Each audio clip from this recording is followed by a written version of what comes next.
Kaixo! Bengotzeko ikasleak gara eta ni Jani Rodriguez naiz. Eta ni Miren Agustin. Eta, liburu hau aurkeztuko dugu, Zibaren Malkoak.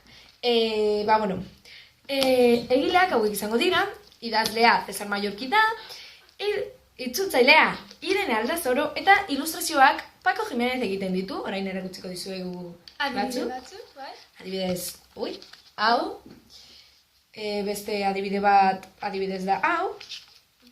Oso irudi politak dira, eta, ez dizugu gehiago erakutsiko. Eta argitaletxea giltza da, eta, 219 horri ditu, eta, aste batean, irakurri alda ondo, kapitulo bat egunean, ondo.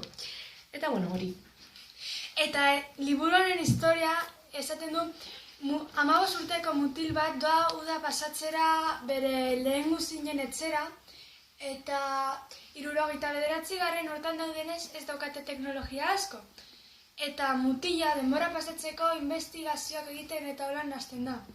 Eta azkenan bere lehen guztinaren batera esperientzia paranormalak eta misterioso sakonak eta handiak ikusi eta biziko dituzte.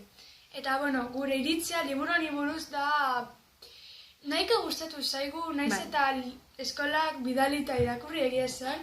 Interesgarria izan da, eta naiz eta 200 orrialde baino gehiago, nahiko harin irakurtzen da, eta...